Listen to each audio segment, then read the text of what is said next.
Did you Always. know you've got a weak spin in the back Welcome kick? to The Collective, where every conversation ignites a new perspective. Join us as we delve into the journeys of remarkable individuals, explore the art of growth, resilience, and the power of a shared mission as we strive to be better together. Hey, everybody. Welcome back to The Collective. We have another fantastic show for you planned out today. We got Doug returning. We got Travis returning. We got Sean and myself. We're going to be talking about hunting, and I cannot wait to get this started. Now, while I'm excited, you should be too. Like the show, subscribe to the channel, hit the notification bell, do all that good stuff. Get your emails when we go live, which is, of course, Fridays for The Collective and Wednesdays for The Gold Mine. If you have any thoughts, questions, comments, anything at all, by all means, put them up in the comment section, kind of like this one right here. Dan C. Good morning, gentlemen. Time for another day of Namaslay as Kickery. I like it. Very nice. If you haven't yet, make sure you are signed up for the Reinforcement Loop. That is our weekly newsletter. You get to stay in the loop with everything that is collective, as well as get a little bit of brain candy from Sean on everything that we talk about throughout the week. Other than that, let's get some intros and we'll dive right into the convo. Doug, why don't you hit us up? 10 to 15 seconds. You know the drill. Doug Patteson. I live in the Northeast of the United States, former CIA officer, grew up hunting and fishing with my dad and my grandfather, tried to pass the same on to my boys.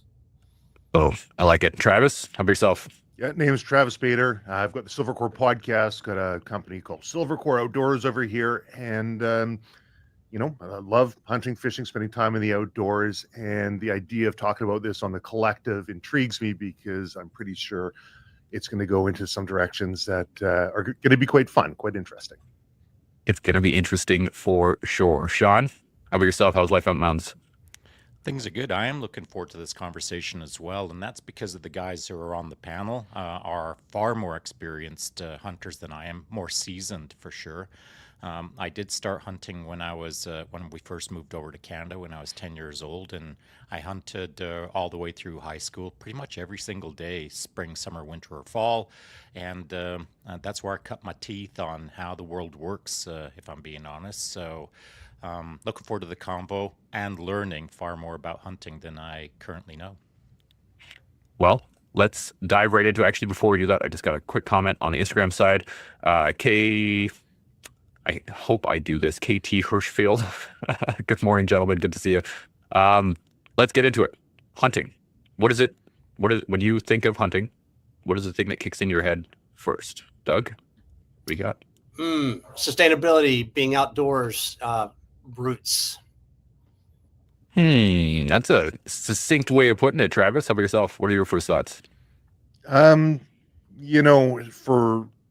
most people, when they look at hunting, the outsiders will look in and they will think about the harvest of an animal that's shot. And that's just a fraction of a second of what actually hunting entails. You mentioned it in your preview about the before, the during, the after, and everything that goes into it. But one of the things that I didn't see talked about in the preview, which is how I think about hunting, it's that connection to our natural world, and it's a connection to our past, and it's a way for us to essentially learn more about ourselves and the divine. I like it. And you're right. That is a big part of it. Sean, how about yourself? I moved here when I was 10 years old. So I moved from England, where there was no hunting, of course, and moved to a small mountain town called Grand Cache in Alberta. And Grand Cache, by the way, is fairly remote in the sense of it's almost like a last wilderness to some degree. It's on the border or on the edge of Wilmore Wilderness Park and Kakwa Park, and like it's really rugged terrain. In our town, it wasn't uncommon to see grizzly bears, lynxes, wolves, wolverines walk through town, walk through your backyard. Much like here in Rossland, we've got bears that walk through our backyard. But Rossland has a different vibe. Rossland has a more refined vibe compared to Grand Cache. It was rugged. I felt like a frontiersman to some degree at 10, and I didn't know what a frontiersman was. And so I had a hard Yorkshire accent, and I had big ears, and I was a skinny kid, and I was being picked on, and I just thought, you know what, I'm going to go out into the bush, and I'm going to check out this thing called hunting with my pellet gun. That's how I started. Wrong. I started with BB gun. and then pellet gun, and then 22 cal. And so I spent so much time in the bush trying to understand Canada through the lens of hunting. I didn't know what Canada was, but it was being represented to me by everyone around me as this wild frontier, and we hunt, we fish, we are in nature. And I thought, okay, that's how I'm going to try to understand this country. That's what they're telling me? That's what I'm going to do. And I did it more than most. And through all of those years, what I came to learn about Canada was far less about what I came to learn about myself. Even as a young kid, like 13, 14 years old, I didn't even know, I knew very little about the world, but I started to understand myself pretty darn good. And it's because I'd just go out by myself with my knife, my 22 cal, and no other plans. And sometimes I'd just squat down in the bush in the snow, in the rain, in the sun, whatever, didn't matter. Just squat down on my haunches and stare at a piece of dirt 100, 200 meters away and just watch the world unfold for an hour or two. And that's, I believe, how I came to better understand like the energy of the world, as Travis said. I wasn't there to hunt. I was there to understand the world and myself. So, in your intro, Chance, the clip that you put out, you talked about how hunting, lots of things occur before you pull that trigger. Well, my life occurred before I pulled the trigger. And so, I'm interested again in where this conversation goes, but I don't want anyone with my opening statements to think that this is all about pulling triggers and skinning animals and eating meat. That is part of it, and perhaps a bigger part of it than most people should think about. You really have to think, when it comes to hunting, about the upside of gathering meat, gathering food, gathering resources. But that is the thing that is sometimes pushed in people's faces and becomes a little offensive to some people who are more sensitive to gathering food. And so I'm here to say that I was gathering energy, gathering awareness, gathering an understanding of the world and myself, not trying to gather squirrel meat. So there's my opening comments. We'll see how the show unfolds. Squirrel meat, I've never had it. I've been told it's pretty tasty, but I don't know. So we'll have to check that out at some point. There's not a lot of it. There's not a lot, but you can collect some. This is the neat part about it, is that I grew up very much in southern Alberta, kind of all around that area, and being out by the ranch, which Doug and Travis are going to come out and see, and we're going to go out hunting this fall. Very excited for that. But I grew up shooting gophers. That was it. Like, it wasn't so much for meat. It was just to protect the cattle. It was protect the horses, make sure that the land doesn't get torn up too much. And I would spend days, thousands of rounds, just plugging away at gophers all day long. And one of the things that I find, especially about hunting for myself, is I really understand time better. You get to watch clouds roll. You get to watch the day pass. You get to watch the shadows move across the landscape. There's so much about the natural world that you get to experience when you're sitting on top of a hill watching, just watching. And I think that's a big part that I kind of want to start with. But I do want to go back to the beginning. So can you remember your first time hunting? Can you remember your first time walking out in the woods, kind of either on your own or with your family members, where you were like, you know what, I'm actually doing this. Like, this is on me. This is super cool. Doug? Yeah, I absolutely remember. My grandparents lived in a suburb of Dallas, Texas. Sixth generation Texan, been there for a long time. And I had a lot of energy, 8, 9 years old.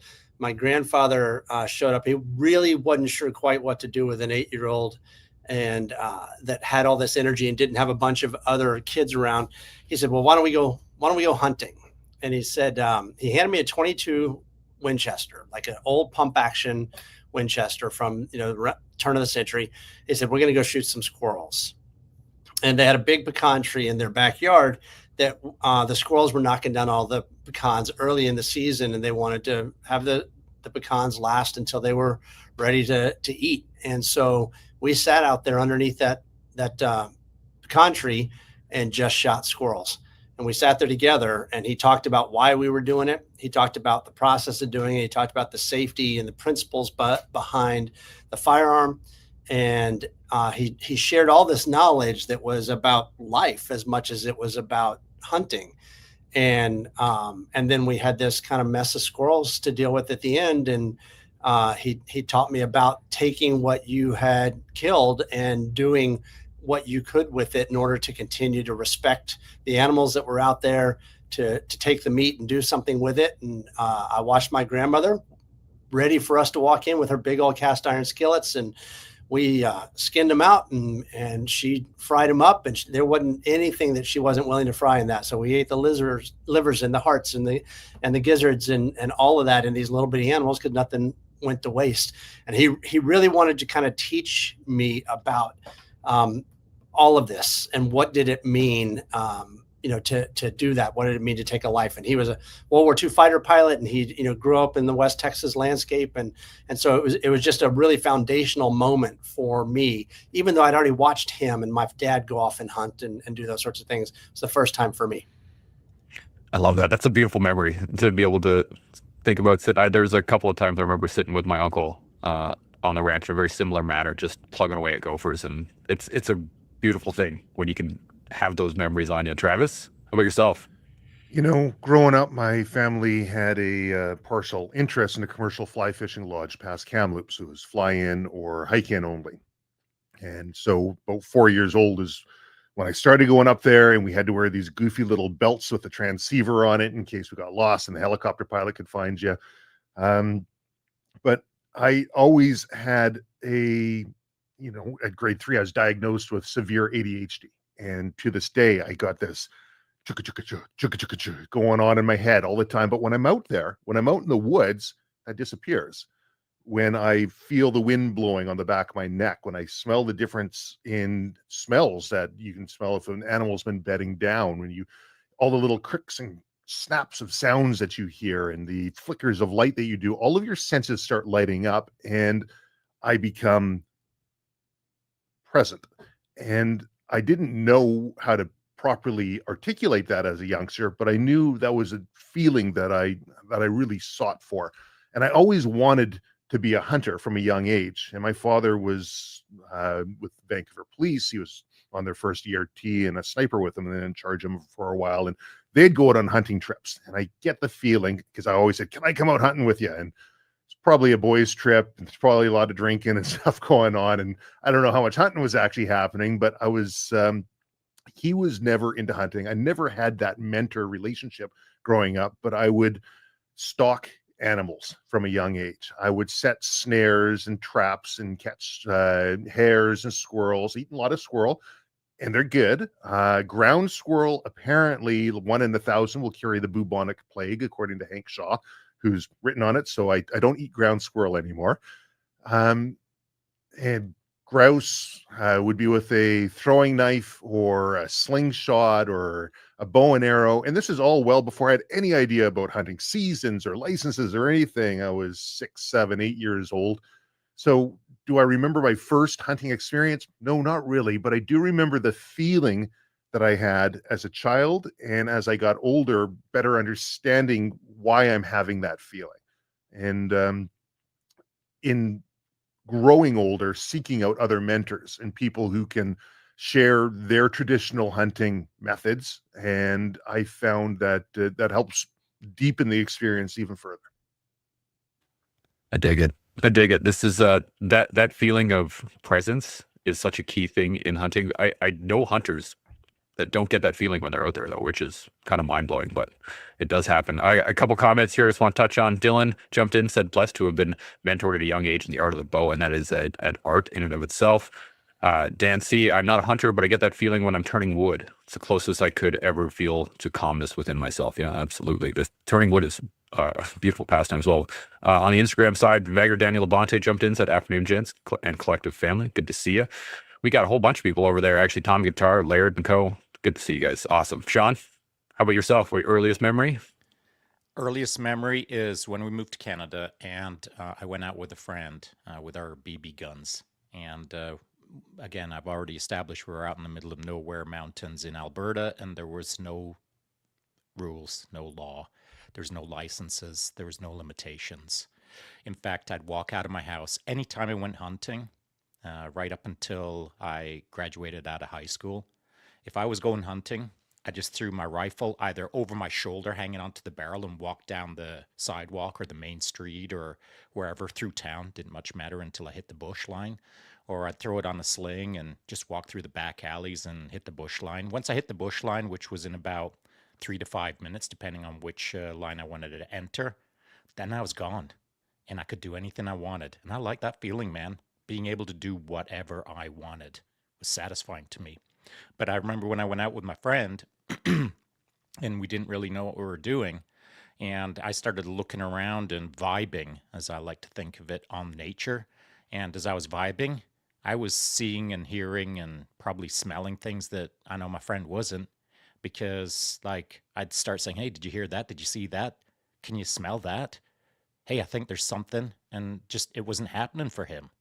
It's not that he was oblivious. It's just that he didn't have the sensitivity per se to be able to dial into the frequency of the moment. And what makes me think of that is Travis stating that, the way his mind works is kind of preferentially driven for the kind of thing that he enjoys doing, which is hunting per se. So his mind settles down, he dials into the environment, he starts synchronizing in a way that perhaps others don't. And I think that that's a unique skill that can be better understood through hunting. You either have it or you don't. You can develop it over time. But on day one, you could be like a magician in the bush as a hunter compared to your friend who isn't. And that's not your fault or his fault. It's nobody's fault. It's just this is a new modality, hunting, to discover your superpowers that you were unaware of up until the moment you stepped into the bush to hunt. And so that's what I found with my friend that first time. I thought, how come I understand this and he doesn't? And so not too long after that, I just started hunting by myself because I found that I like moving through the bush the way that I like to move through. The way that I stalk or stealth through the bush at 12. No one taught me it. I just did what I do, and it felt right to me, and it was satisfying.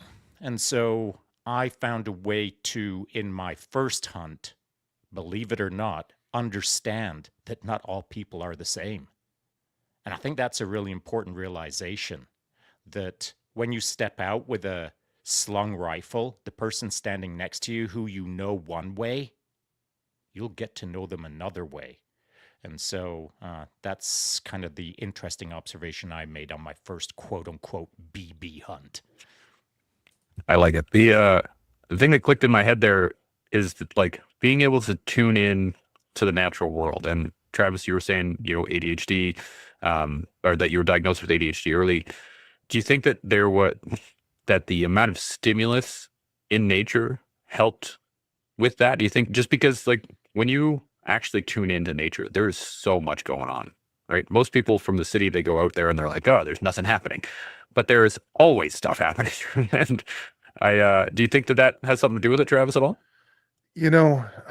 I'm not sure. There's a lot of people that have a very difficult time going out to nature, especially by themselves, because they're alone with their thoughts. And there are times when my head's not right, and I go out and I realize that because now things are starting to calm down, and I find myself having internal arguments. And if I'm having that argument out loud, I know there's something really needing to be worked out. But put me into Vegas. I have to go there for work. I try to avoid it. Down there at SHOT Show, all the lights, all the machines, all the noises, all the people, all the stuff going on. And like by day 2, one year I actually went into my room, I shut all the blinds. I needed some space. I don't do well in that environment.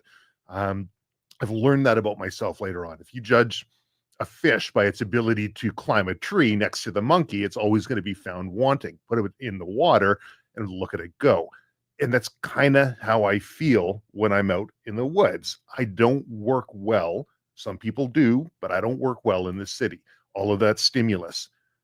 When I'm outside, the stimulus is different. And for whatever reason, it aligns with with me.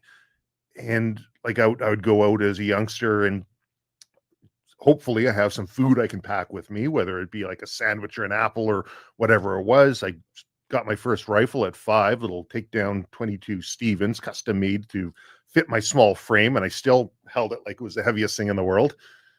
And you're gone all day, and if the weather changes, you have to know how to get home. You have to know how to navigate, or how to make a fire, or how to make a little shelter and get up under a tree for a little bit. And there's all of these like little decision-making processes that are going on. Do I jump over this creek? Do I find a log to go over? Do I wade through it? What happens if I fall in the creek? Will I be cold? All of these tiny little things. And I just thrive in that. For whatever reason, the external environment and the consequences thereof match my internal environment. I dig it. Doug, you got any thoughts? Well, I mean, a couple of things have come to mind. Back to Sean's opening statement, he mentioned, it isn't necessarily about the kill out there. And I remember one of the first times my dad came home skunked on a hunting trip, and I asked him if he was mad, and he goes, no. He goes, that's why we call it hunting and not killing, because you're never guaranteed out there, to have that end result. And it's interesting. There's a whole bunch of discussion we could have about the terminology we use in hunting. There's a big discussion right now about whether you use harvest or kill. To me, I use the word harvest for animals that are raised for, human consumption. I tend to think about what I'm trying to do when I go hunting is I'm trying to go kill something out there. It's me as a man returning back to the way God built me to walk in the woods or the field or on the water in order to go kill another animal out there that's trying not to be killed by me. So I tend not to use that harvest terminology. But I think there's so much there, so much richness in that discussion around why we do it and how we do it and how we engage with the natural world around us as we go out there. And it's incredibly fascinating and a thing I'm so passionate about. Yeah, I feel very similarly. I struggle between taking down an animal or harvesting an animal or killing an animal, just based on the whole point is I feel the need to provide for my family. Mm-hmm. And there is no better feeling in my mind than coming home with like a freezer full of meat and just being like, okay, we don't have to worry about food for a while. So we're good to go. Mm-hmm. Especially with elk because they have so much of it. Mm-hmm. And it is absolutely delicious meat to begin with, but that's a side note. The point being though, like it is a natural state for us as humans. We've been hunters for thousands of years. And let me ask you this. Do you guys think that it should be maintained as a natural thing? Or do you think it should be more, because up in Canada, the regulations and conservation has kept us well stocked with wildlife, let's put it that way. And in the States, same, but in other countries, not so much. So do you guys think we should keep it as natural as possible? Or do you think the kind of farm raised or personal ranches and stuff like that to be able to go out and hunt on are also effective? What do you guys think? Doug, I'm going to come right back to you. I like the mix of both in essence, right? I mean, Robbie Kroger, who runs an organization called Blood Origin, he talks a lot about the economic value of animals and the role they play in conservation. And I think the mix of natural animals available in their habitat, as well as the ability for folks that are going to go hunt on larger ranches with raised animals, I think that mix does help. There are animals that are raised on ranches in Texas that are virtually extinct and non-huntable in their natural habitat in Northern Africa, for instance. And there's now thriving populations doing well in Texas that are huntable sized populations. And I think there's value there to the propagation of that. I know it's a complex discussion point, but and not everybody has the ability to take the time to learn their area and go out and spend a season, patterning the whitetails or patterning the elk in their area. And so there is a place for folks to go on a high fenced ranch and go with a guide who knows that area. It's not the same kind of hunting. It's different, but it can still very much be hunting. Probably the only area where I'd really argue against would be true put and take hunting, right? Where they're going to put something out, the week before, and that to me begins to look a lot less like hunting as we're talking about it. And fundamentally, farm raised, game doesn't taste the same as wild game either. That is very, very true. I know I had some antelope from Southern Alberta at one point in time, and man, was it sagey because that's all they eat down there. So, but farm raised antelope don't taste like that at all. Travis, you got any thoughts? Yeah, there's a lot that's been covered. And I got to agree with Doug here. I was on the Blood Origins podcast and talking with Robbie about this, and he raises a lot of good points. They mirror the zeitgeist. They mirror what a lot of people will talk about. But, there's this idea of what is hunting, and there's an idea of a hierarchy of hunting as well. Well, I only hunt in the mountains. Well, I only hunt out in the remote wilderness, and a high fence hunter is going to be less than. Well, but you use a rifle, I'm archery. Yeah, but you're compound and I'm longbow, right? And there's always this hierarchy. And I think, like, before we got on the podcast, Doug was talking about a hunt that he recently did where he got a roe deer, and someone else was looking at this and say, well, that's kind of a small looking deer. And I don't want to steal your story from you, Doug, but there's this idea as to why people go out hunting. And if your sole purpose of going hunting is to come home with meat, then why not look at the most efficient and easiest way to do that? But I don't think for most people that's a sole purpose. I think there's a social aspect. I think there's a physical aspect. For me, there's a deeply spiritual aspect to it all that that I think is a throwback to the olden days when people lived in hunting cultures, and not everybody can be a hunter. Not everyone should be a hunter. Our environment cannot sustain everybody going out to the bush every season and taking home meat. But there is a role for hunters, and there is a proximity that when we go back to talking about, do we kill it or harvest it? I'm fine with whatever terminology somebody wants to use with going out hunting, taking the life of an animal and whatever you want to do. But there's a proximity to life and death that a lot of people seem divorced from in modern society. Open caskets aren't seen as much. Usually it's a closed casket or a cremation. People don't have that relationship with the butcher that they did back in the old days. They don't go into their farm and raise animals and slaughter them. They get their meat from a grocery store. And I think that the concept of the hunter back in the old days was somebody who kind of bridged the gap between the society and the wilderness, and it was shamanistic in a way. I think Alan Watts has talked about that in some of his talks about the religion of hunting is shamanism, where there are people that can help bridge that gap between society and the wild, between nature and industry, between life thereafter and life now. And so when it comes down to those two different things together, what do we want to call it about killing and all the rest? I think there's an important piece of the puzzle there. And do we differentiate the type of hunter? Like I see it's bumper stickers, use the quads God gave you. Like if you're going out in a quad, then you're not going to be as good of a hunter as the one out there walking. But I'm pretty sure the person walking at some point drove to get to that location. I think if we can kind of distill what it is for us, and as long as other people are doing it in a sustainable way, and we've set up ethical hunting, North America's got a conservation model that's proven popular. They're working within an ethical and legal framework. Go for it, right? However, the means for you to be able to connect, because you grow up without a mentor and you want to go out into remote northern BC and come back with an animal because you think it's going to be a freezer full of cheap meat. Good luck. I mean, even if you do get your animal, you're still in for a lot more than just going to the grocery store. I kind of went all over the place on that one, but I'll turn it back over to you.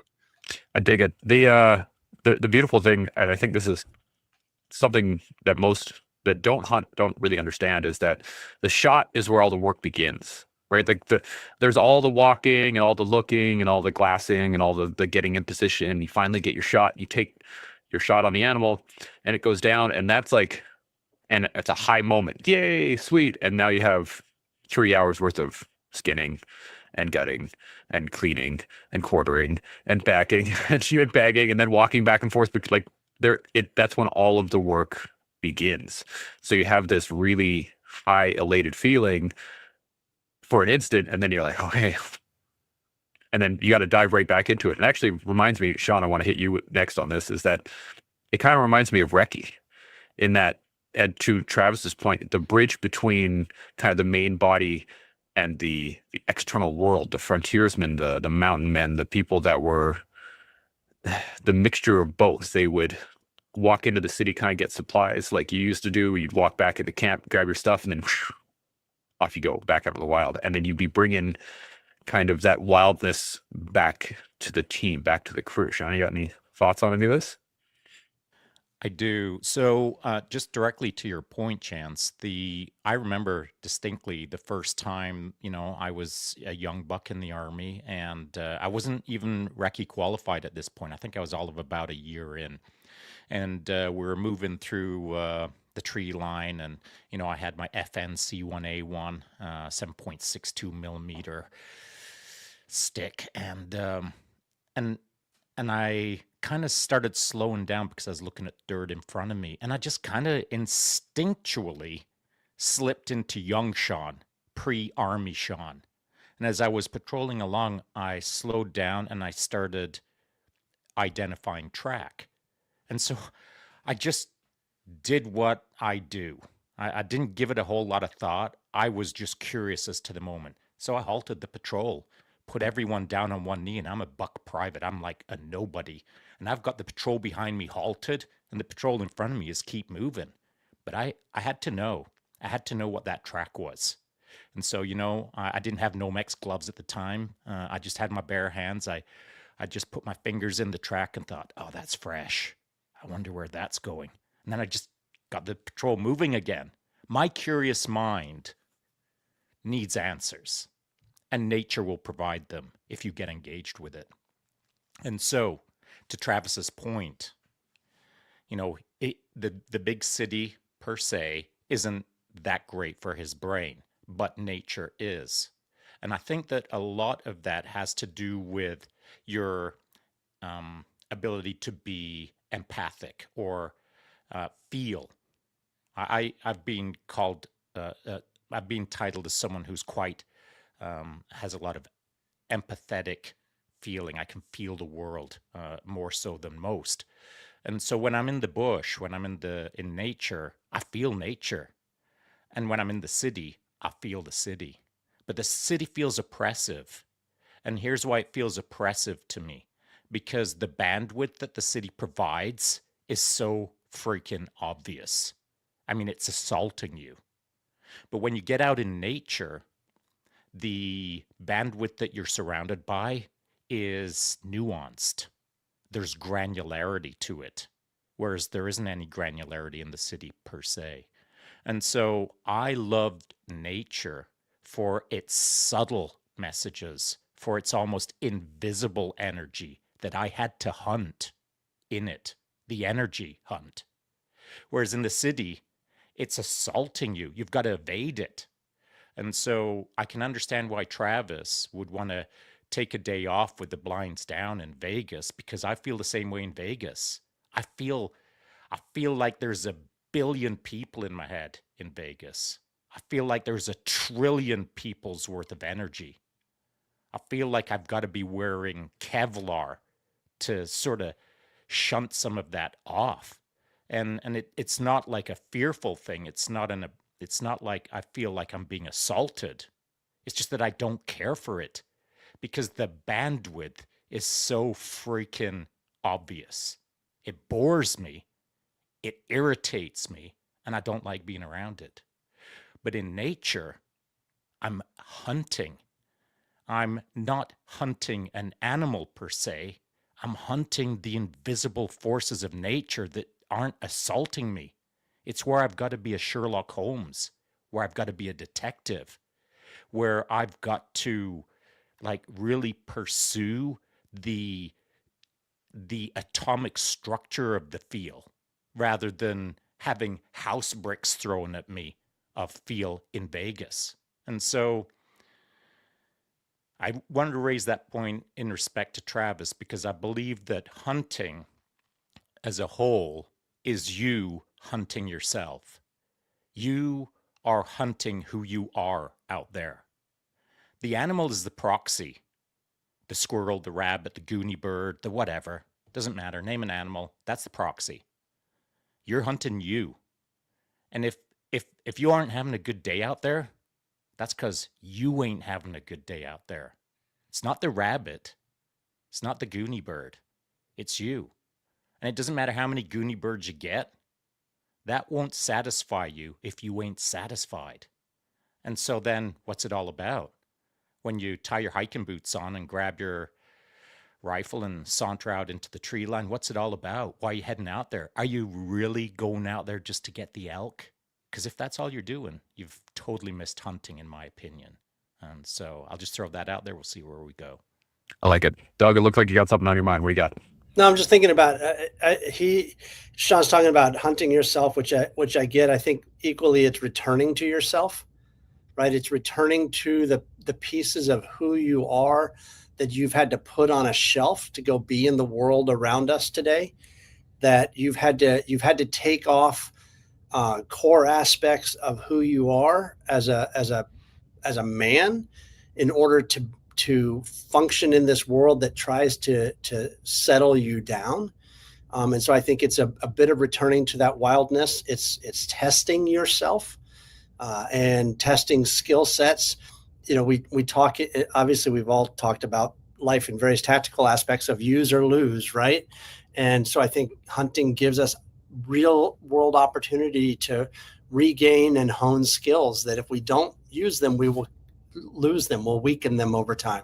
So I think for me, it's less about hunting myself and more about trying to return back to some of the core of who I know I am and where I've come from. When I'm hunting in the field, my dad is with me in my mind. My grandfather is with me in my mind. My great grandfather is with me. My brothers-in-law, like there's not a day where I'm out there where I'm not thinking about other trips with other men who've impacted my life, who've taught me things.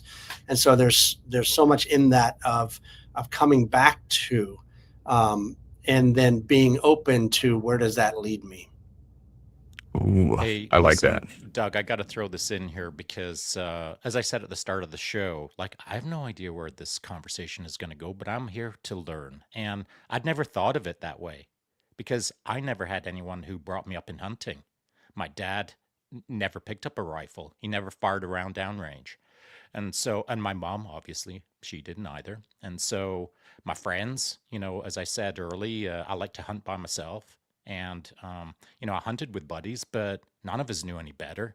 None of us had ever taken a firearms acquisition course, or we had nothing other than our own little peanuts resting on our necks. And so I didn't have that multi-generational connection. But what I did have is when I'd go out there with like no mentorship per se, or no connection to the past, all I had was me and nature and trying to figure things out.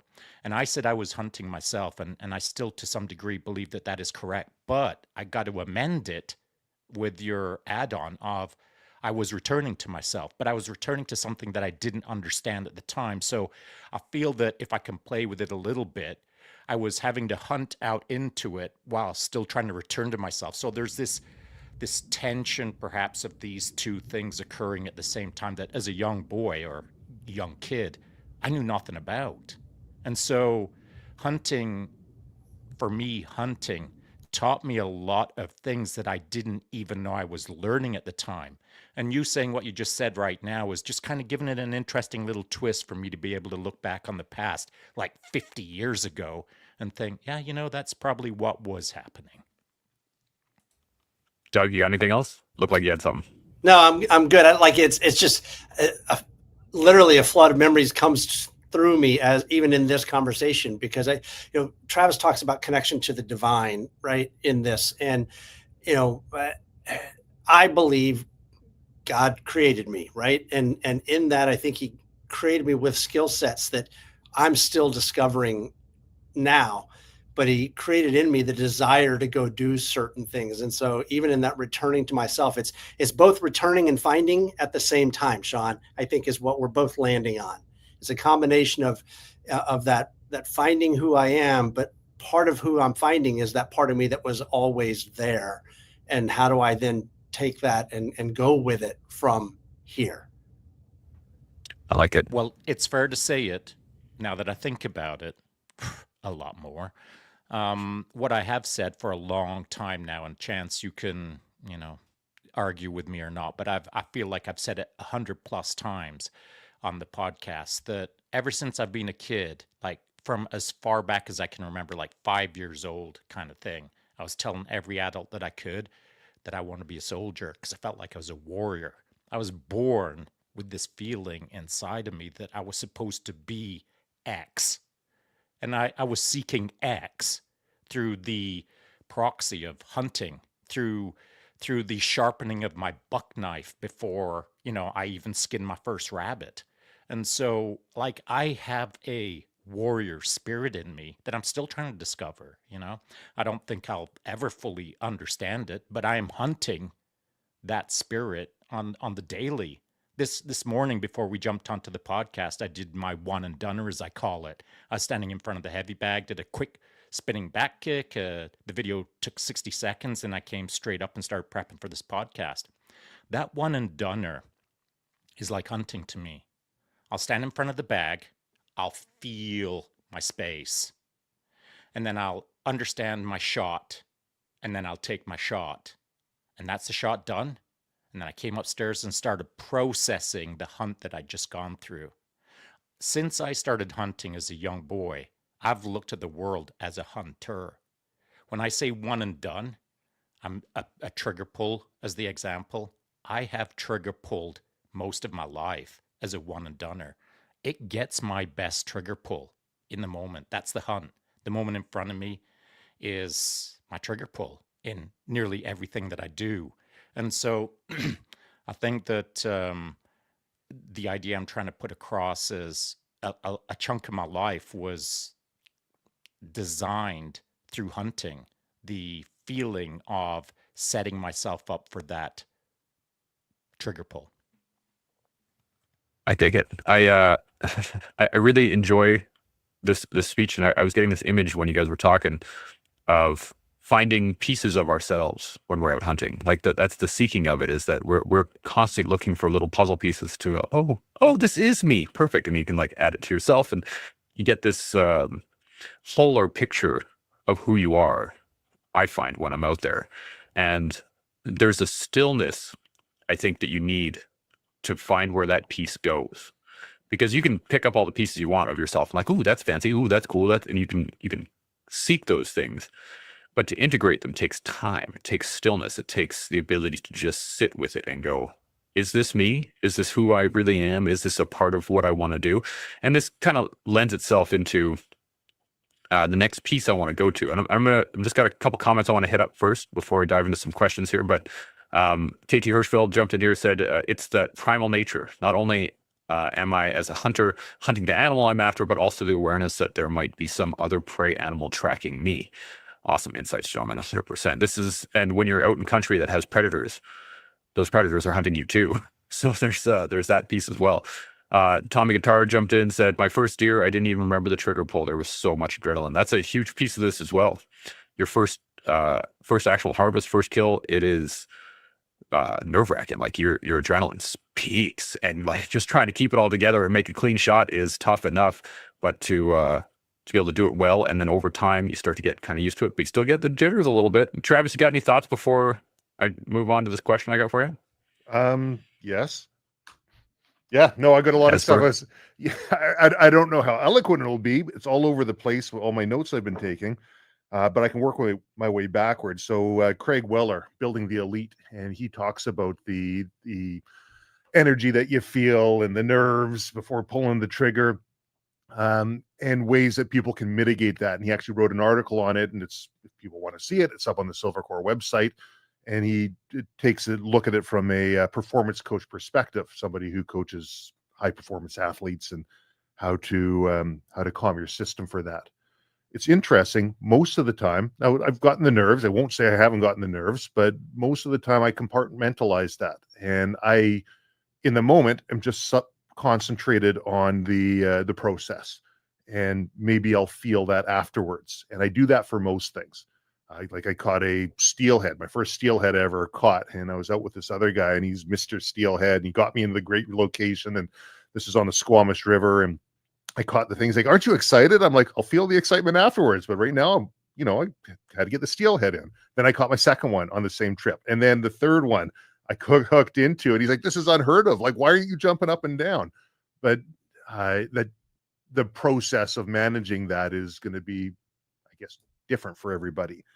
I also think that if you make the harvest your entire goal, that will amplify that feeling that you have inside you, because then if you miss, it's all for naught. All that work you put in is done, and you got to make this shot, and everyone's looking at me, and you just start mentally putting all this pressure on top of your head. What if I come back and I'm a loser and I'm not successful, and whatever it might be? But if you take that aside and you don't make hunting about harvesting the animal, which is kind of a weird thing to say, especially for somebody who doesn't hunt, because why else would you be going out there? If you look at the harvesting of the animal as a very nice byproduct of the efforts that you put in, I find that allows you to enjoy the hunt and the process a lot better. You go out with people and they're very kill focused, and if they don't get that kill, their hunt is ruined, and they've learned nothing from the entire hunt. But even if you go home and you don't get something, I will have the memories, and we'll all do it. Replay it. I should have taken that shot. Oh, I should have done this. So if I called like that, and maybe you'll beat yourself up about it for a while, but it's rewiring your internal, and it's creating what's the term I'm looking for? It's creating quick neural networks. So the next time you go out there, you'll be more successful. But if you are successful, like my son went out, got his first deer, 11 years old, and it was quite the experience, and wasn't the best shot, but it was the one and done shot, but took a while and a lot of tracking in the cold and the wet. And then every time we sat down as a family to eat the meal, he's got a big smile on the face. He's providing for the family, and we're reliving that experience. There's a connection that we have to each other, to what we're eating. And you better believe we eat every single part about that. The kids who are picky about their food, you're going to find are less picky if they grew their own stuff in the garden, if they harvested or killed their own animals. All of a sudden, they're a part of that process, which we ought to be. There is a natural order to things when we talk about this energy, and whether you believe in whatever you believe in. I don't think people can escape the fact that there does seem to be an overarching natural order. If I do this, this will happen, right? If I hit myself in the knee with a hammer, it's going to hurt, right? If I go through the happy path, I'm going to find things work out better for me. And if I start fighting against a stream, man, my life's going to be a lot more difficult. And I remember Nikki Van Schendel, she was on the podcast. She survived 51 days on that TV show alone before she was medically RTU'd. She thought she was fine. She says a mentor took her and said, whenever you go in the forest, just say, look at, hi forest, it's me, Nikki, I'm here. And she says, it sounds stupid, but if you take that step and you introduce yourself, and you don't necessarily have to do it out loud, but you find a way to start aligning your natural energy to the energy around you. And she says that the brown birds stop chirping you, and the squirrels stop alarming you. And usually day 3 is when most people, when they're brought out of the city into the wild, they start feeling a little bit more of an alignment with their environment. So that works backwards from what we're talking about. Yeah, those are my thoughts. I'm digging it. This is I kind of knew this topic was going to take us all over the place, because hunting has so many aspects to it. It's not just as simple as like, oh, I'm just going to grab a rifle and go wander around. Seb, when we were out last year, one of the first things he said to me was like, man, it's so good to just walk around with a rifle again. Like just that act of walking around armed in not really a hostile environment, but there's just a feeling to that. There's a feeling to being in the woods naturally without everything going absolutely dead silent, because that's usually a bad sign, right? But there should be noises, there should be things happening, there should be there's feelings to it. And I just love this. So I want to go into the ethics of the hunt as well, but a couple more comments I want to touch on. I got KT Hirschfeld jumped in and said, I was just thinking about my first deer as well and the total body adrenaline. Yeah, it does kick in hard. Island Misfit, as I prep for the bow season, the part I am most excited about is being out on a long walkabout by myself. That's one of the most beautiful points about when you get on a hunt, is just going for a walk. Leaving the busy world behind, seeing an animal is a bonus, and it absolutely is. And then KT Hirschfeld, my dad instilled in me the sacredness of taking an animal's life. At the time, I didn't understand the idea, and now I embrace it. And so this is where I want to go into it's a sacred thing to take an animal's life. And for me, I don't announce myself to the wilderness when I get there. But if I do harvest animal, I always thank the animal when I get to it. So, and that's just a little personal thing that I do. And I have missed one shot where I actually took a shot. I know I hit the animal and the animal disappeared. It was actually a black bear. And I felt horrible for weeks after that. I still have the casing from that round that did not land where I wanted it to. And I want to know your guys' thoughts on just how you feel about the ethics of hunting, how you feel if you've ever wounded an animal or anything like that. What are your guys' thoughts? Doug, what do you think? Well, I mean, I'm thinking about lots of different stories. I'm thinking about I've wounded one deer and not recovered it. And I will never, ever forget that. Right. I was down in South Texas and I was hunting some of those big whitetails down there. And I saw what was one of the biggest whitetails I'd ever seen in my scope. And I didn't have a good rangefinder with me. And I misjudged the distance on that rifle and on that shot. And I thought he was about 250 yards and he was about 320 yards. And that difference made the difference between a good shot that was a double lung and a shot that was low and gut shot. And we had 9 men spend the next 8 hours trying to recover that animal, and then 4 more the next morning trying to recover that animal. He was ultimately found 3 miles away from where I had shot him 2 weeks later. And obviously all that was left was the skeleton. And I have never felt so bad in my life as I did over that wounded animal. He did not deserve that. He was a magnificent animal, and I don't hunt without a rangefinder now. I learned a lot about myself in that process. I've also learned the other important ethic lesson for me is, I'll say 2 more. One is I experienced on my last hunt. I was hunting in Romania. As Travis mentioned, I was hunting for roe deer there.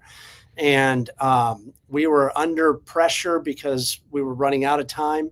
And what I remember is the shots I did not take because I could not take ethically solid shots. And both my guide who I was hunting with and myself were like, there's nobody else here but us. I can shoot that animal that I know is an animal, but that's all I know about it, other than I know it's a deer, but I don't know if it's the buck we were looking for. I don't know if it's a male. I don't know if it's a female. It's right at last light. And I'm like, that would ruin my entire hunt to choose to take a shot that was the wrong ethical shot. And then the last point on ethics of it for me is the ethics of the often the men or women that I'm hunting with, and how important that is to understand that you're with like-minded individuals that approach the outdoors with the same reverence, they approach safety with the same concerns, and that respect the wildlife in the same way that you do. And sometimes you don't know that until you've had a chance to hunt with them. But I've learned that I really want to understand the people I'm going to be in the field with well before I do it, because it can significantly impact the quality of the experience out there. 100%. I love the word reverence. That's a great word for it. Reverence of the wild. Travis, any thoughts? I think it's important to understand the ethics, and the ethics are external. They're going to be what society sets. Those are the ethics. And so you have to understand what society, what country what they apply to things ethically, but you have to look at that and adopt your own morals from it. Morals are going to be my own, and start setting some very hard boundaries in your decision-making tree, because, sometimes people can get so target focused, objection oriented, that their ego or their excitement or the closeness of their goal exceeds the ethical framework or the morals that they should have thought about ahead of time. So ethics, very important. I remember a black bear that I shot, and black bears have a lot of fat and a lot of fur, and they can suck up and not leave much of a trail. And it's amazing how little of a trail, how big of a trail they can make, and also how little of a trail they can make. And but I just wouldn't give up, and I kept searching, and I was with my son, and ended up driving back into town because he was feeling down. We got some food at the A&W, came back out and spent a few more hours, and ended up finding this animal. So that was good. I remember a general open season moose hunt, and we were looking for spike fork moose with a friend of mine, and man, we hiked everywhere. We looked everywhere. Tons of sign. We saw a big moose. That was great, but not the spike fork. They call them unicorns because about as likely to see them, hunters say, is finding a unicorn. Anyways, we hopped in the side by side. We're driving back to the base camp, and half a kilometer away from our base camp was two moose. One of them was a spike fork, and my buddy's like, "Spike fork, quick, let's shoot it!" Right? And okay, well, let's get out. Let's identify for certain that we're looking at a spike fork, and we're not just getting all amped up in the moment, right? And so, anyways, he looks out. He's like, "Oh no, there's only one. Oh no, there's two." I said, "Well, look at both sides, right? And just make sure that we know." And anyways, he gets up. He spotted it. So go ahead, take the shot. And he's like, I can't see it, and I'm shaking too much. Trav, you take the shot. And I look over at my watch, and I look at him, and I point at my watch, and he says, "Oh, what is that?" I said, "Well, it's about 10 minutes past when we can legally take a shot." And he's looking at me, and I'm looking at him, and nobody would ever know it. We're the only people out there. No one would know it. But you know who would know? Every time I had a bite of that moose, I would know it. And I don't want that.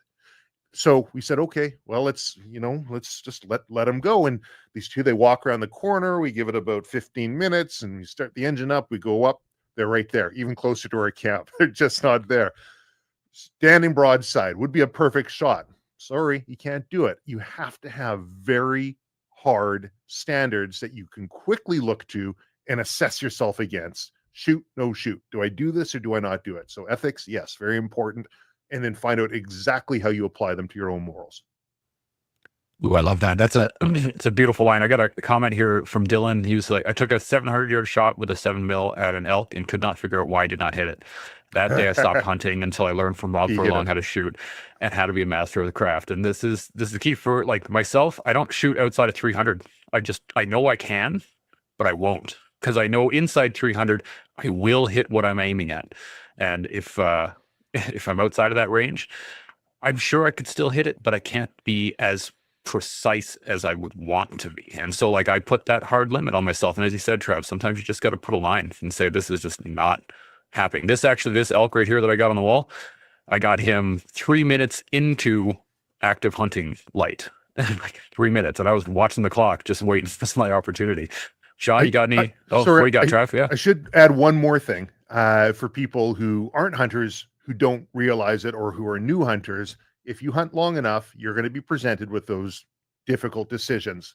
If you hunt long enough, you're going to have bad shots. You have to prepare yourself for the possibility of not retrieving something and what that looks like. And that'll help hone in kind of your decision branching and limit the mistakes that you're going to make. But you have to be prepared that that's going to be a part of it.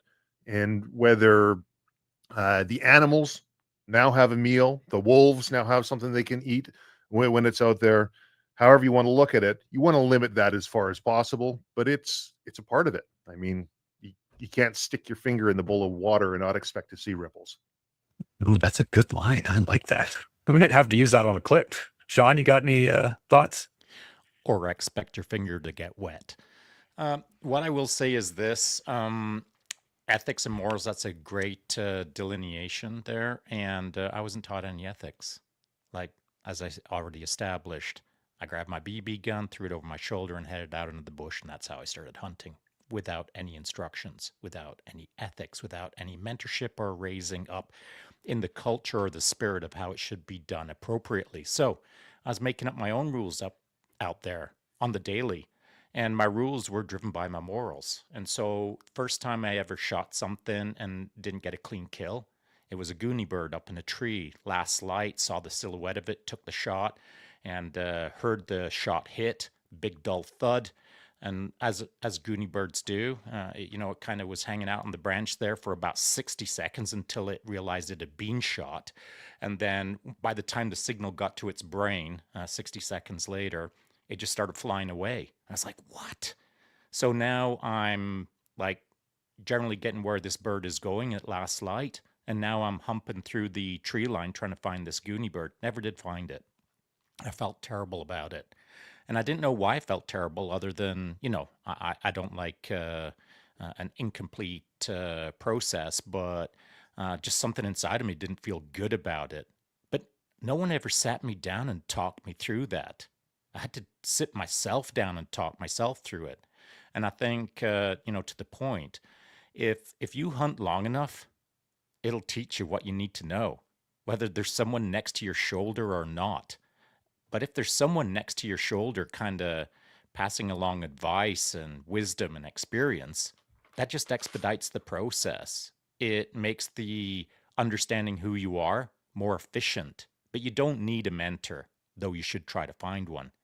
But the hunt will teach you everything you need to know about yourself as long as you're dialing into the moment, which is what I was doing at the time. I just realized the hit didn't feel right, and I didn't think much more about it, and then started trying to figure it out beyond that.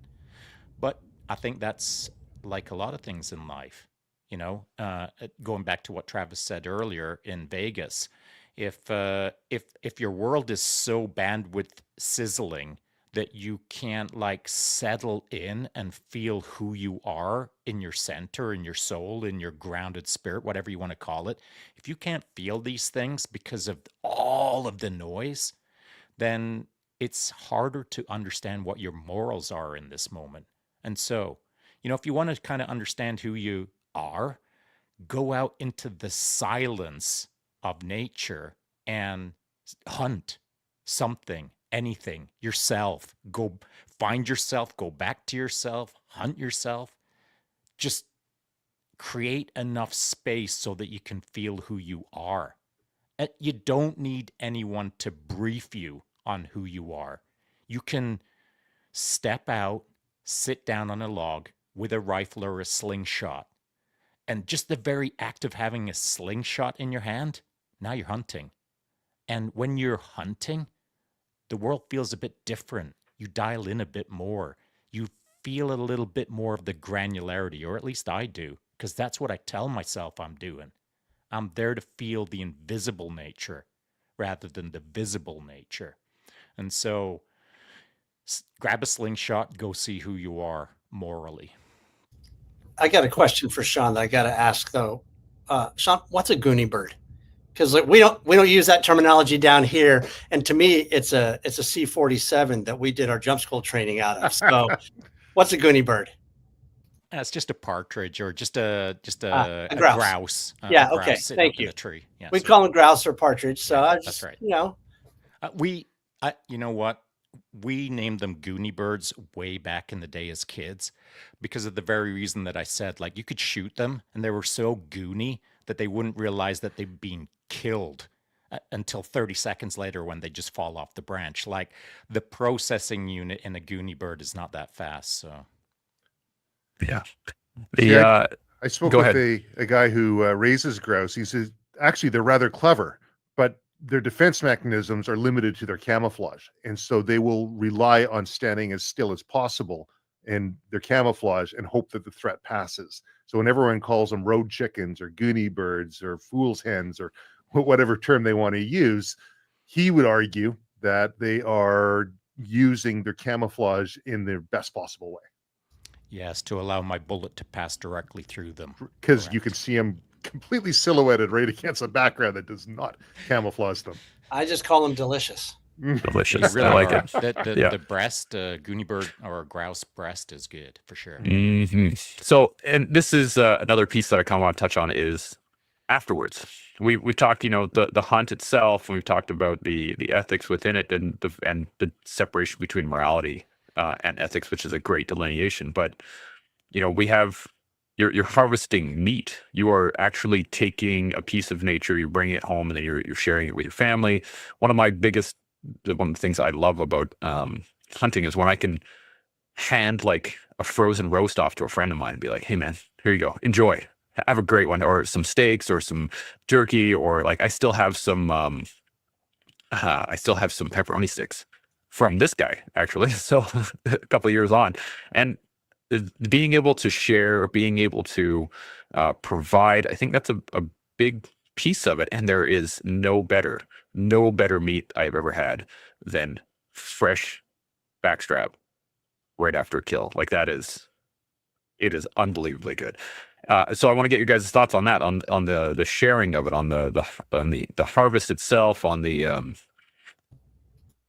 that's the word I'm looking for. I can't think of it, but you guys know what I'm talking about. Doug, I'm going to come to you first. The fruit of it, right? The fruit, yes. Yeah.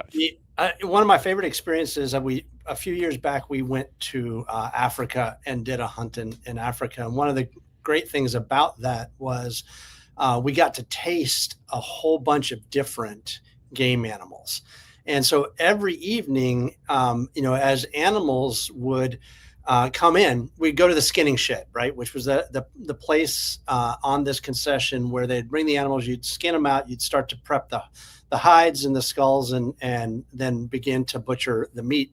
And we would take the back straps from everything that had been killed that day, and we would go back up to the main house, the lodge, and there'd be a roaring fire going on the boma, and everybody be sitting around and talking about what they'd seen that day. And there was a tremendous camaraderie around kind of discussing the field and the events of the day and the shots and the funny things that happened and all of this, all while we would throw the back straps from these different animals on the grill and begin to cook them for us to eat that evening. And it was one of the most fun aspects of it was comparing one animal to another. What did people like, and what did they taste like, and what was the difference between kudu and eland and waterbuck and warthog and all of these different animals. And one of the guys in camp had actually shot a zebra, and the South Africans that were with us were like, "Oh, nobody eats zebra. It's horrible. Nobody eats it." And we said, but we're going to eat everything that we kill. So we're going to make sure that we, eat this zebra. So the PH decided he was going to grill the backstraps that night and not tell everybody what they were. It was just going to be a blind taste test this night. Whereas previous nights he'd brought out the cutting board and said, this is the kudu, this is the impala, etc. And so we tasted wildebeest, kudu, and zebra that night. And much to the chagrin, surprise, whatever, the South Africans, the zebra was hands down the best tasting piece of meat that anybody had had. And it kind of blew everybody's minds because they just had this preconceived notion that it was going to be bad meat. And we had a similar experience with them as well when it came to game birds. They're like, oh, these game birds are tough. They're, you can't eat, these bad, the francolin or the guinea fowl or whatever, because this environment's too harsh. I'm like, this environment is no harsher than the South Texas environment where we kill dove and we kill, quail and we eat those things and they're delicious, or the ptarmigan or the grouse up north. Like it's all good and it's all worth, eating. And I think that's always been one of my favorite aspects of the hunt, is to be able to share what's been taken, talk about it, and just that bring to closure the total piece of it with the men and women that you've gone into the field with. There is nothing better than being able to eat right after a kill. And imagine zebra would be pretty cool with similar to horse, actually, I would think. But It was I'm freaking delicious, actually. yeah, I have no doubt. I might have to go down there and try it. It'll be pretty awesome. Travis, you got any thoughts on this?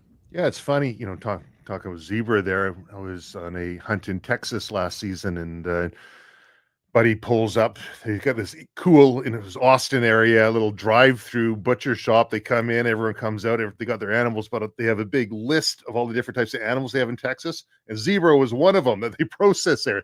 It's the amount of animals that they have just in Texas alone is nuts.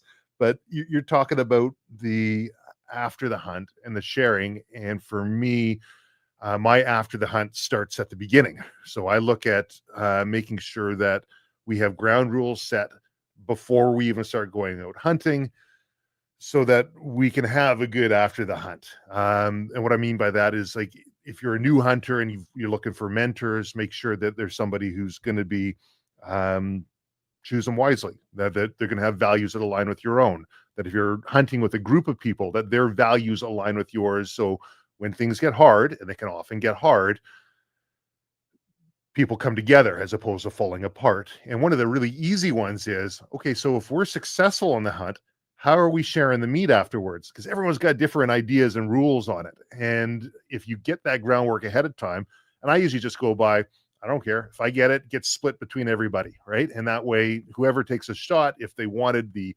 antlers or horns or whatever they got, they get that. Or if they want to make a Euro mount or a rack, but the meat goes to everybody.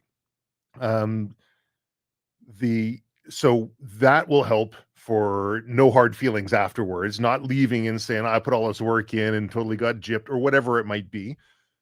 And the sharing of the meat is something that you want to also be able to trust the people, because some people hunt and they don't even like the taste of the meat.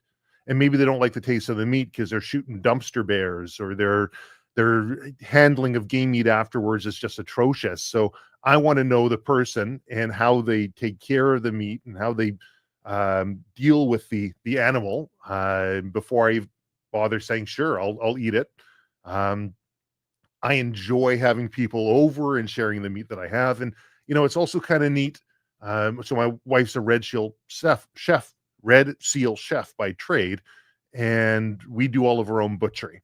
That's a cool part of the process, being able to butcher your own animal and grind up your own meat, or do whatever you want to do with that.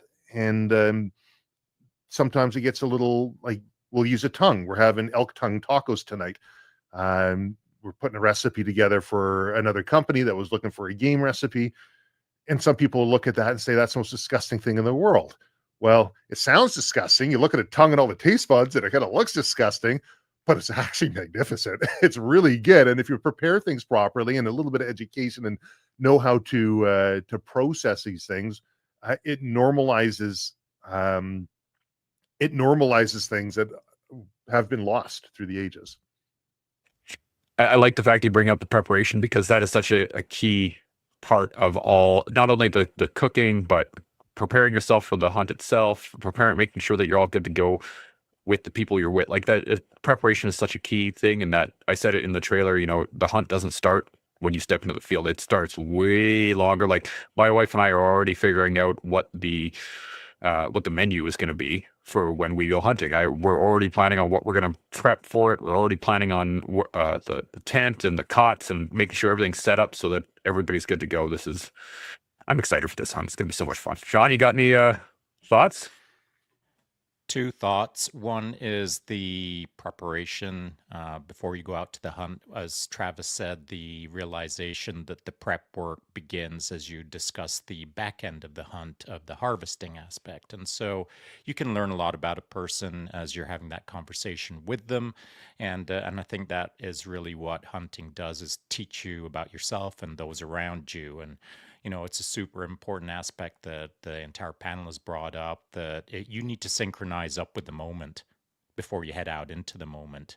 And that means synchronizing up with everyone around you as well, and realizing what you're stepping into and why you're stepping into it. And then when things start going a little bit sideways, how everyone's going to manage that. You'll learn a lot about the world in hunting if you go out with a party or a group that you don't know very well. And it can be an amazing experience, or it can be something that sizzles in your brain for years later, like, I'll never do that again. And so, as a new hunter, you've kind of got to pay attention to what the guys are saying right now in respect to think all of these things through beforehand and who you want to align with. If I was a new hunter myself, I would be looking around for mentors who not only have been there and done that, but like are just good people, like good positive people, a good vibe. And so you can be Mr. Hunty McHunter. You could have all the gold medals, but if you're a jerk, I've got zero interest. Zero interest. Best in the world, I've got zero interest. Worst in the world with a positive attitude, we'll figure it out. And that's really something that I think all listeners should chew on is not just the fact that you're going to go do a thing, it's who you're going to go do it with. And by the way, if you're doing it solo, who are you doing it with? Who are you today?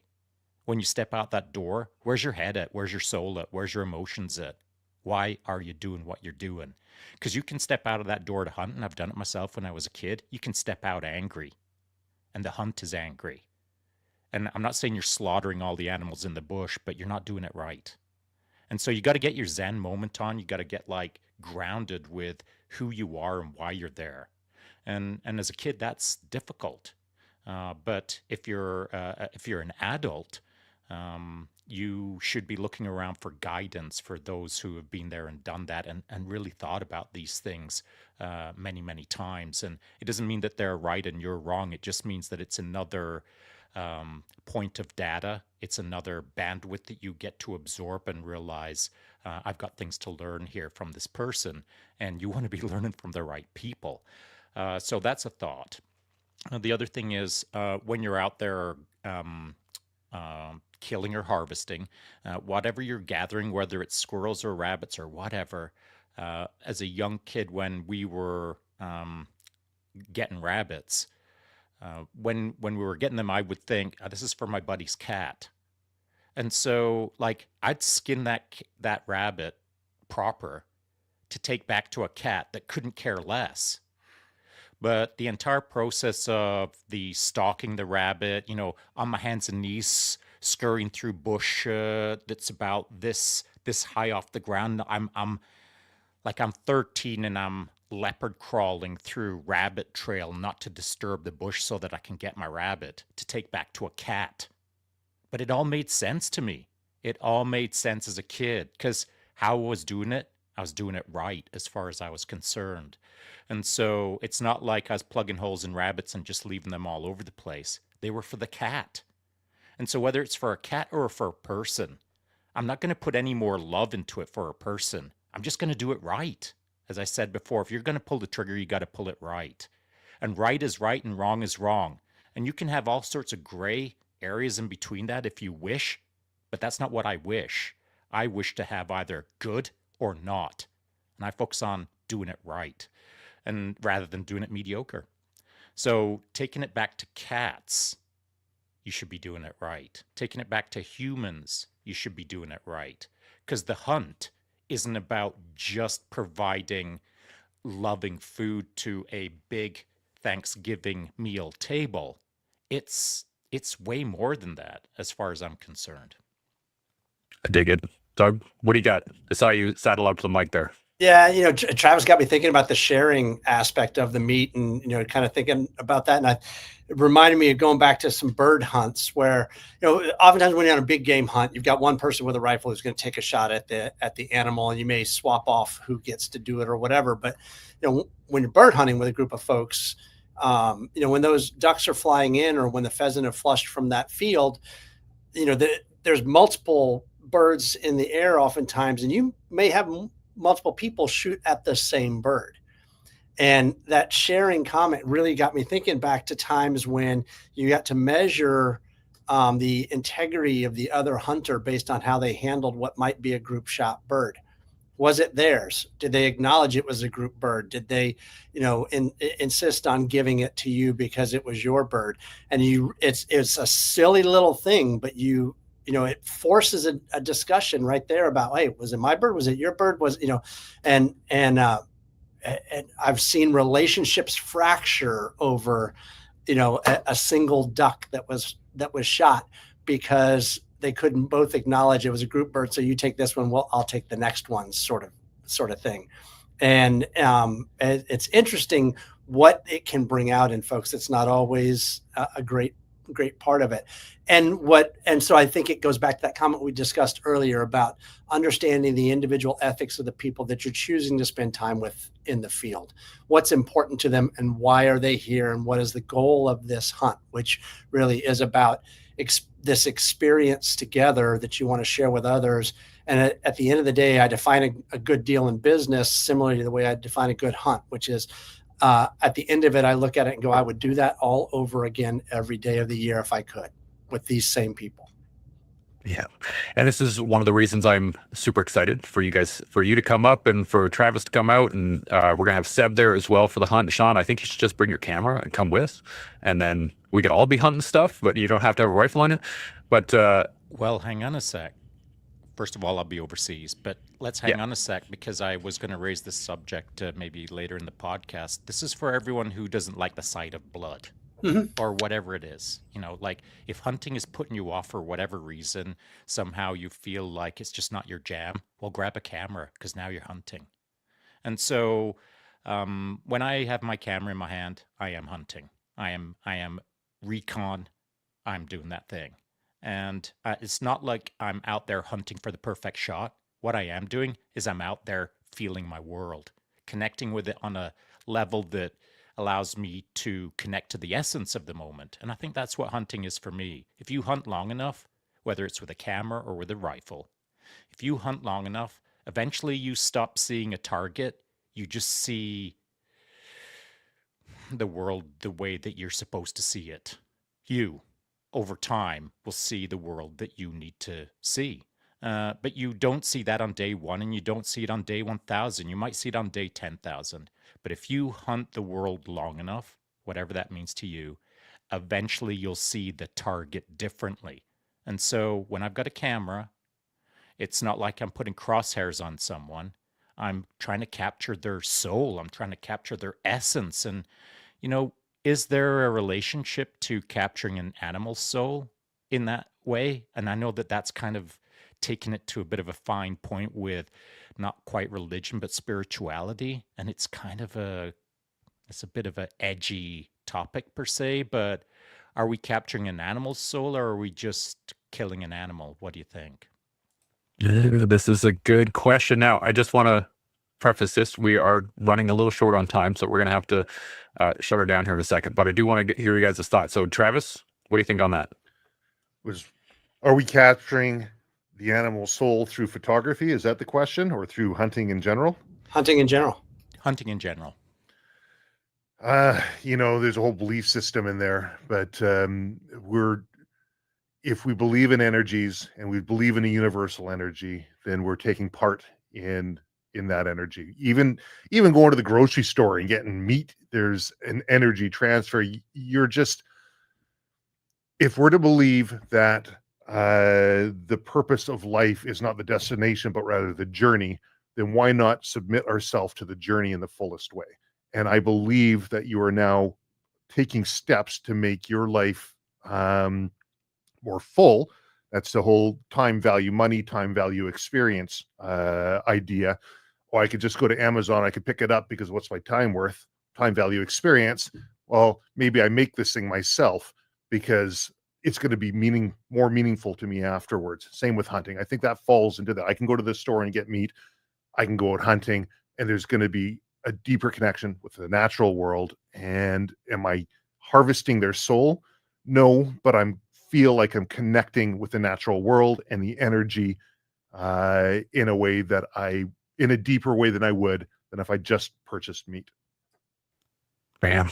Doug, what do you think?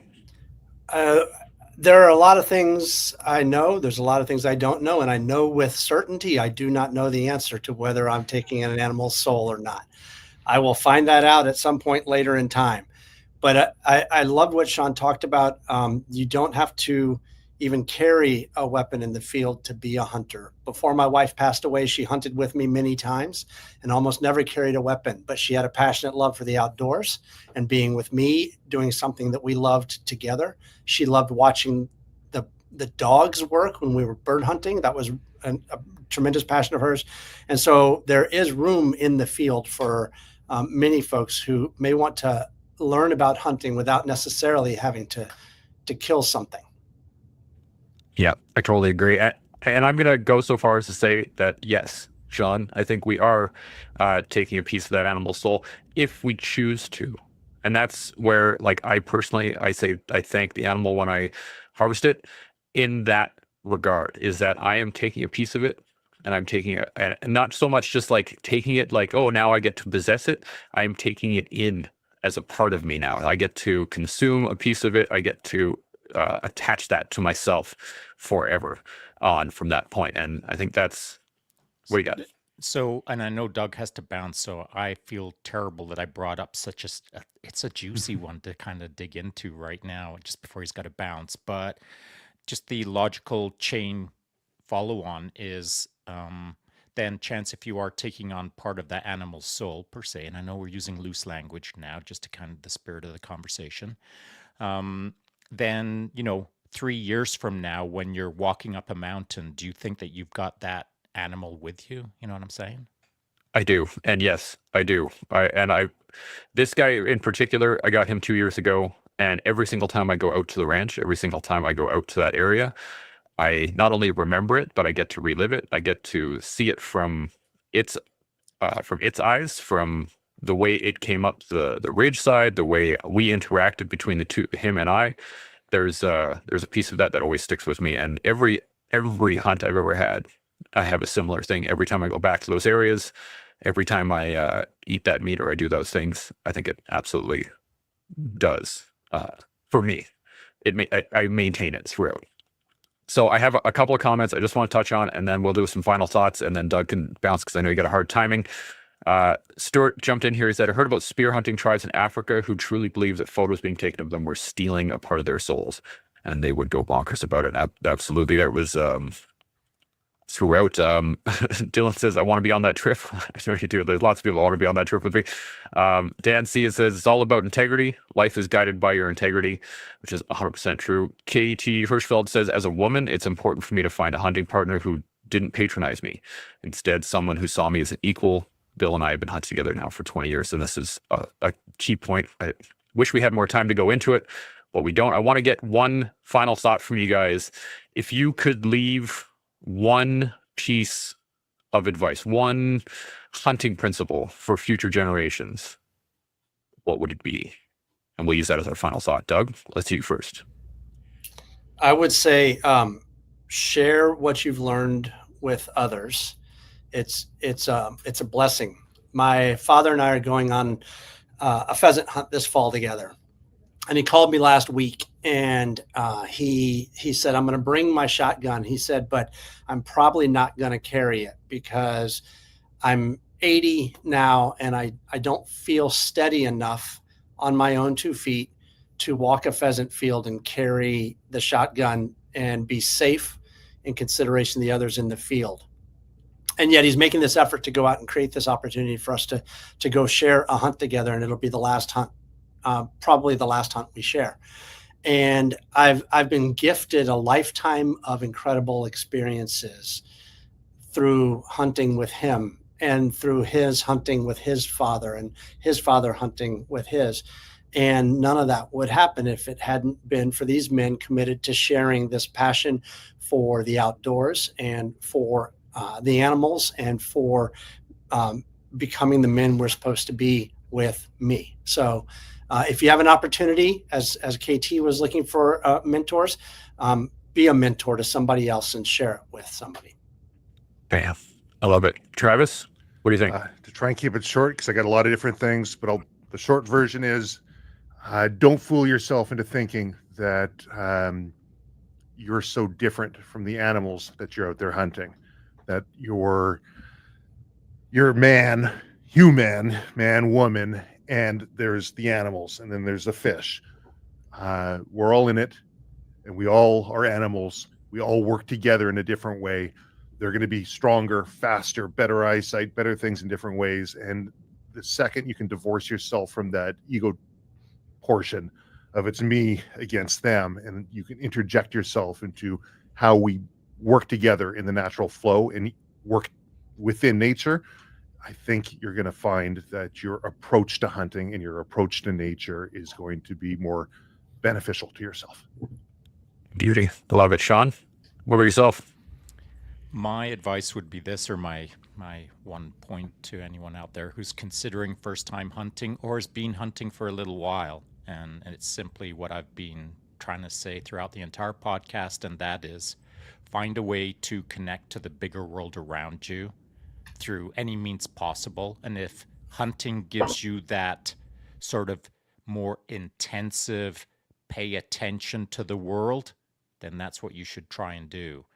Try to step into something that has just enough of an edge, just enough consequence, just enough interaction with another soul, another animal, that your consequential actions significantly impact another thing. That's that. Before you pull that trigger, that is the liminal space where you get to understand who you are.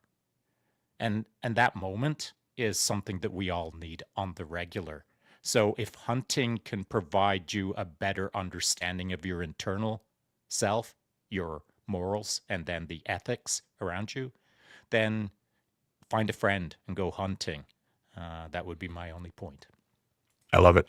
I only have one thing, and I would say to anybody that is either hunting or looking to get into the hunt, don't seek to harvest an animal, seek to become part of the environment. And harvesting is part of being part of the environment. And if you can seek to be a part of the environment rather than seek to just go and kill something, you're far more likely to be successful. But I think, to Sean's point, you're going to find more about yourself than anything else, just being a part of that environment. So as we all continue to learn, build, and grow, we'll see y'all next week. Chimo. Thanks everybody for watching and being part of the collective. If this has sparked any thoughts or resonated with you, let us know in the comments. Don't forget to like, subscribe, and share. Your support helps us grow and keeps the conversation going. We'll see y'all next time.